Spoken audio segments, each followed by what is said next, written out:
Olá, Vibe Mulher! Seja bem-vinda à nossa série de vídeos sobre devoção. No primeiro vídeo, nós conversamos sobre o que é e o que não é devoção. No segundo vídeo, nós falamos sobre os inimigos da devoção. E neste vídeo, falaremos de algumas crenças limitantes para uma vida devocional diligente. Um exemplo que eu quero dar hoje para nós iniciarmos a nossa conversa, eu ouço bastante essa frase. Eu oro sempre, mas não consigo ouvir ao Senhor. Você já disse essa frase ou já pensou sobre essa frase?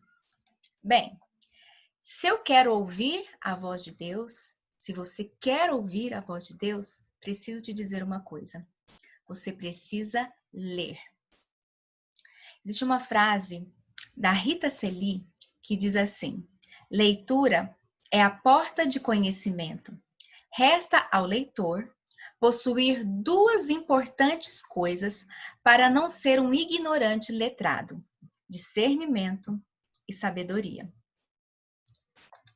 Diante disso, nós precisamos entender a importância de ler. E em se tratando de uma vida devocional, vem na nossa mente uma boa pergunta: e o que eu devo ler? Você pode ler de tudo, se você gostar de fazer. Mas se você se intitula uma cristã e lê vários e diferentes livros, mas não lê a Bíblia, me desculpe, mas talvez você deva fazer uma autoanálise e saber se é realmente um cristão. Então, o livro número 1 de sua cabeceira precisa ser a Bíblia. Vou trazer para você agora 3 verdades que precisamos aprender sobre uma vida devocional. A primeira é que a leitura extra não deve tomar o lugar da própria Bíblia. Um livro cristão não deve tomar o lugar da Bíblia. Então, você não pode ler o livro cristão em detrimento da Bíblia. Ou seja, eu já li um bom livro, eu não preciso ler a Bíblia hoje. Isso é um engano. Um bom livro cristão não deve retirar a suficiência da palavra de Deus.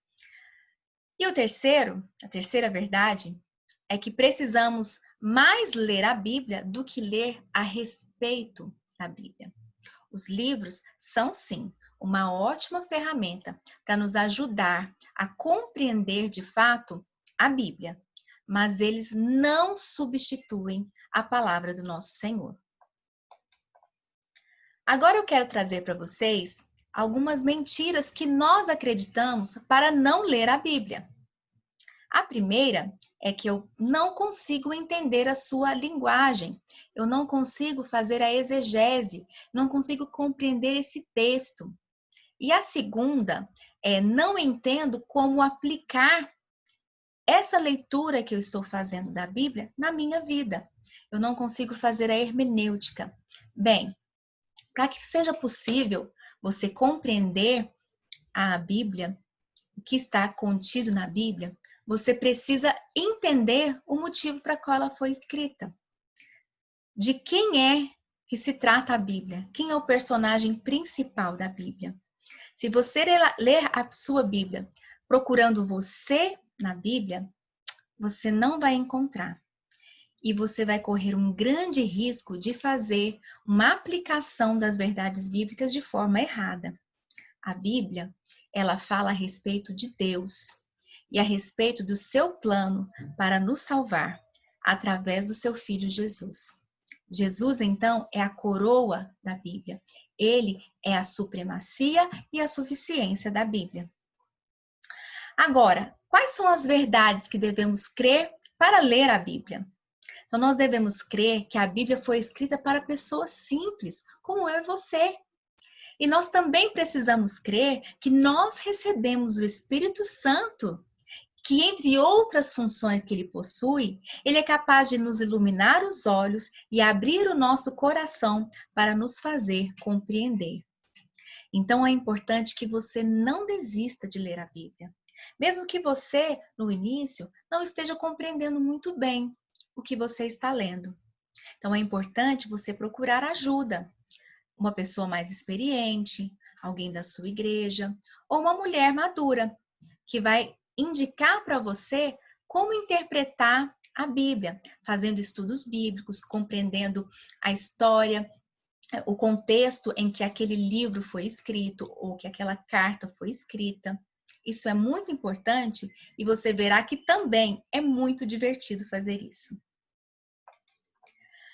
Agora eu quero dizer para vocês que não precisa de muita coisa para a gente ler a Bíblia. Nós precisamos apenas de 3 coisas. Para ler a Bíblia, é preciso de você, que você esteja presente de corpo e alma. Você precisa da sua Bíblia e você precisa do Espírito Santo. Tá vendo que não é tão difícil você começar a ler a sua Bíblia? Sobre as disciplinas espirituais, tem uma frase da Renata Veras que eu gosto muito. Ela fala assim: existe uma parte de nós que não se satisfaz com comer, beber, trabalhar, dormir, casar, construir família, ter filhos. Fomos criadas para ter intimidade com o Criador. Nós fomos criadas para um relacionamento com Ele. E esse relacionamento envolve conhecimento dele, conhecer quem é Deus, quem é Jesus. Exige de nós também intimidade e exige de nós obediência. Nós sabemos que o ser humano entrou em inimizade com Deus lá no Éden quando pecou. Quando pecamos, nós fugimos da presença de Deus e Ele nos expulsou de sua presença. Nós entramos em um estado de inimizade com Ele e deixamos de desfrutar da sua presença. Porém, eu tenho uma boa notícia. O próprio Deus preparou um meio para que a amizade, um dia perdida, fosse restabelecida. Ele fez isso por meio do sacrifício de Jesus na cruz. Hoje, eu e você, nós temos oportunidade e o privilégio de ter uma amizade íntima com o nosso Criador através da bênção da salvação proporcionada por Jesus. O reconhecimento da nossa necessidade diária de comunhão e intimidade com Deus deve nos levar a buscá-lo de todo o coração. Essa busca por intimidade deve ser fruto, então, de um coração que reconhece a majestade do seu Deus e por isso deseja adorá-lo diariamente.